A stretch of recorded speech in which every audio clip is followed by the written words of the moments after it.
Hi, Charlie. Hello. Thank you for inviting us here to. Well, welcome to sunny Orlando. Thank you so much. So, you're the guy running this fantastic golfing facility in Orlando. Yes. Season. Yes. We opened the Tranquilo Golf Club in the fall of 2014 when the Four Seasons Resort opened, and the golf course has gone through some transition because it actually opened in 1992 as the Osprey Ridge Golf Course. It was one of the many golf courses that Disney operated and owned. And there was two golf courses here, Osprey Ridge and Eagle Pines. And you know, over the years here in Orlando, like a lot of destinations, they built a lot of golf courses. And you know, as Orlando expanded the amount of golf, the play was going down and down. So Disney decided to downsize their golf, and Eagle Pines was removed, and they're building houses on it in a really beautiful community called Golden Oak. And then the Osprey Ridge Golf Course was sold to the Four Seasons. So Tom Fazio was brought back in to do some updates to the golf course. And we updated the greens, we rebuilt bunkers and put some new bunkers in to make it a little more challenging. And so if I were to tell your golfers in your country about this resort, it's actually a great combination because the golf course has been around for over 20 years, so it has a very mature look and feel to it. Yet the hotel is brand new and it's just gorgeous. Playing the course is giving the experience that you are not in Orlando. You're playing some narrow holes, some beautiful looking surroundings. The holes looks like they have been there forever, and you're really tested as a player, and also you're so. The nature is such a big part of the experience here. Well, that's the story behind our name. The name is Tranquilo, which is the word tranquil. And tranquil just speaks to how peaceful it is out there.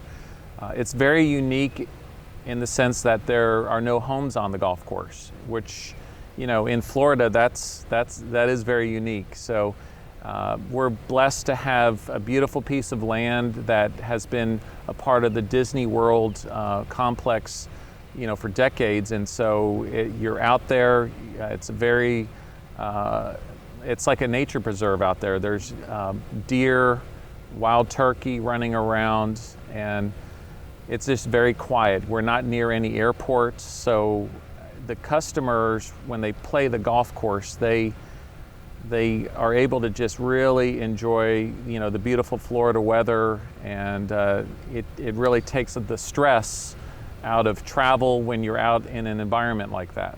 Yeah. We played it yesterday, and the wildlife experiences was just an add-on to a perfect day. To be honest, great. You had a PGA event this weekend. Yes, to answer your question, last week we hosted the Diamond Resorts Invitational. It's a charity event that raises money for the Florida Hospital for Children. Over the years, it's grown from being a one-day event to now it's a multi-day event. This year was the first time that the PGA Tour champions were involved, as well as LPGA players.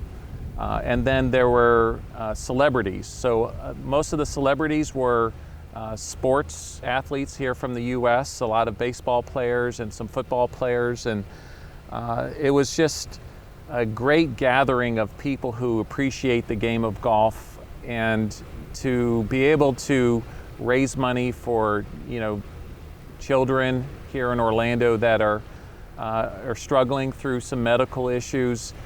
It just warms the heart that you're able to, you know, that our game of golf has that side to it where most professional events are all about giving money back and giving back to the communities.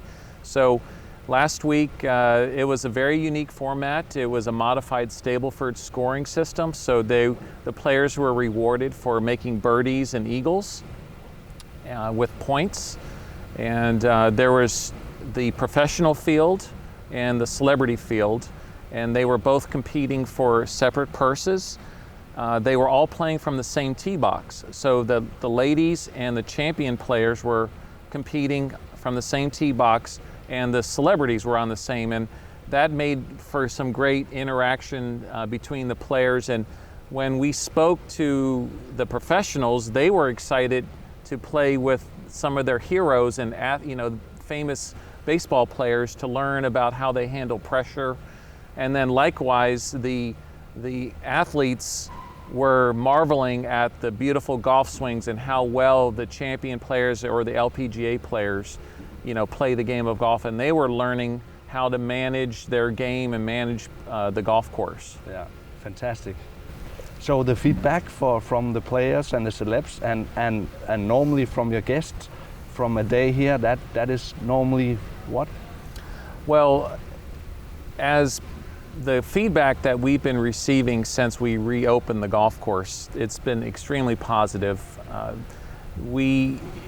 As you experienced yourself yesterday, the wildlife on the golf course is very peaceful, and when people are on vacation, that's what they're looking for. They're looking for an experience that they can remember and talk about when they go back home. And the people ask, well, Charlie, what is the Four Seasons experience? And it's not something very complicated. It's just you want someone to enjoy their time and feel like they receive their money's worth, but also just creating memories of a lifetime. What's the idea about having real golf balls on the driving range? Well, it's a simple thing as putting out a premium practice ball that those little touches that someone might remember and talk about when they go home. That at the Four Seasons, they have the Pro V1 practice balls just like they have on the professional tours. Yeah. And that's something that we like to hear, that people enjoy that nice quality like that. Great. So, and let's say that you come in after a round of golf and you have some issues with your game. You can get instruction and from the PGA professionals here? Yes, we have 3 PGA professionals, including myself, and we can certainly help somebody. When you always want to find out what the person is having issues with, and for most people it's not hitting the ball too consistently. So we try to focus in on what you're doing well and see if we can give you some tips on continuing to hit it well. Sure. What is the best golf advice you have received? Best advice I've ever received? Well, it's a simple thing regarding practice. And most golfers, they like to go to the driving range and just hit drivers and full swings all the time.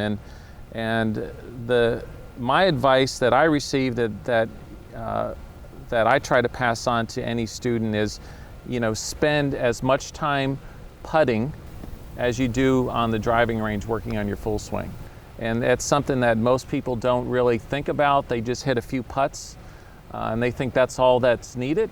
But every single time you touch the ball with your putter counts the same as hitting a full swing with a driver. So I always try to emphasize 1-to-1 ratio. For if you spend an hour on the driving range with your full swing, you need to spend an hour putting and chipping. If you really look at putting, the actual physical nature of putting, it is very simple.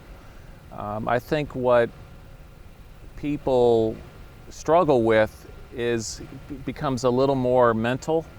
As you get into competitive golf, or you're playing for a little bet with your friends, or you're playing in a tournament, the simple becomes difficult for some reason, and it becomes something that is in between this space right here, in your head.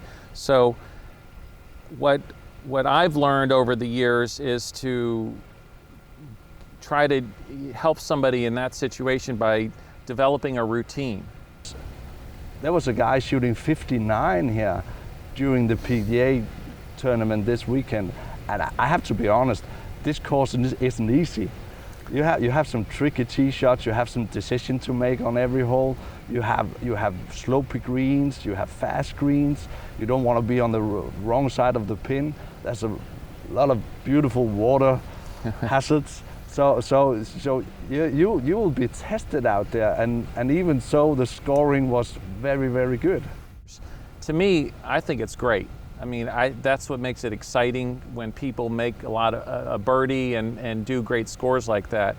Because if you really look at, they had a statistic on the Golf Channel, over 1 million rounds have been played on the PGA Tour, and now we're up to 9 rounds are below 60. So there's no problem with that. Let's make the game fun. It doesn't need to be, the course doesn't need to be set up so difficult. I'm one of those professionals that believe it's hard enough as it is. Let's make it fun. We want people to continue to want to play. So I like seeing low scores. Now, last week, the gentleman who shot the 59 here, Woody Austin, he said that the longest putt that he made was 15 feet. So he said his iron game was so good, he was hitting the ball very close to the flag that day, and he made a lot of putts as well. But he just had a wonderful day, and I was really happy to see that. Great. And he ended up winning. And he ended up winning, that's right. Being the golf manager at this fantastic facility, I have to ask you, what makes a good golf club? I've been a golf professional for 25 years, and when I look at the really great golf clubs, it starts with the members and the people that are we as golf professionals and the staff serve. You know, what type of place does the member want the place to be? And I always look at it as I would want a club that I want to be at, I feel comfortable at, that they know me, and they know me by name, and they know my preferences on, you know, when I like to play, and so to me, it's treating people the way you want to be treated, and that's the philosophy we have here at Tranquilo, and it's the Four Seasons philosophy. Great. Your proudest professional moment? Well, my proudest professional moment was in 2004 when I was working at a brand new facility in South Carolina. I had the honor of introducing Jack Nicklaus to the grand opening of the golf course, and you know, what do you say about Jack Nicklaus? I knew I was going to be doing that, and I thought, do I need to go and read all of his accomplishments? And I thought better of it, and I just said, you know what, the man doesn't need any resume reading, so I just, you know, introduced Jack Nicklaus to our members there, and that was a very proud moment for me. Great. That leads me to one of my final questions, but one I like to ask golfers: your dream foursome. Well, and who you would pick as your partner? My dream foursome would start with Arnold Palmer, and unfortunately we just lost Arnold last year here in Orlando. I think he just represents everything great about the game. A gentleman, you know, a smile, reaching out to others like he did, and giving back. He gave back to the community through the Arnold Palmer Hospital here in Orlando, but he also gave back to the fans. He always would look people in the eye. He would always make his signature that you could read his name, and he always showed appreciation to people who appreciated him. And so just that humbleness is something I admire about Arnold Palmer. And then, you know, I would like probably to add, you know, Jack Nicklaus and then Tiger Woods to that. So nothing too fancy. It's just let me have these great golfers, and I would just like to be there to listen to them talk and hear what they have to say, and so that would be my dream foursome. Why golf, Charlie? Why golf? Well, you know, as I grew up playing, my father taught me the game, and I played soccer in college here in the U.S. and I like the fact that, you know, being on a team and all the aspects of being a contributor to a team, but I've always loved golf because it's something that I'm in control of. I can be as good as I want to be, or I can be, you know, as bad as I want to be. It's up to me. I don't have to rely on others to make the performance good or not. You know, I love the environment of serving others, and golf, you know, most people are very happy to be at a golf course, so that positive energy is something that I really relish in. Which hole would you say, hey guys, take a special note on this hole, this is our signature hole? Where if you should pick a couple holes, well, where would it be? I mean, what jumps to mind right away is the last hole, our 18th hole. It's a par 3. There you go. That's very unique to have a par 3 finishing hole. It's the most difficult par 3 on the golf course, and in many respects, when you talk to our members, they say it's the most difficult hole on the golf course. So to finish on a difficult hole, that's probably the biggest challenge for Tranquilo, is to make a par on your last hole here. You're only safe when you are in the clubhouse. That's correct. I want to extend the invitation out because Tranquilo is open to the public. You know, we certainly would love to see folks staying here at our hotel and enjoying all the beauty of our resort. However, if someone is just visiting Orlando and is playing multiple golf courses, Tranquilo can certainly be added to your itinerary as one of the golf courses to play. We're open to the public, and you know, we would love to have them come out and play Tranquilo. You know, one of the really great aspects of Tranquilo is that we do embrace having the whole family together. We have these special golf carts that ride 4 together. So we, you know, really encourage the kids to be with the parents, and we have clubs for juniors that can be rented. And so yeah, we like to see the whole family out on the golf course. That's the only way we can really grow this game. Come to Florida. We will. Thank you so much, You're Charlie. welcome. My pleasure. Nice meeting you. Pleasure.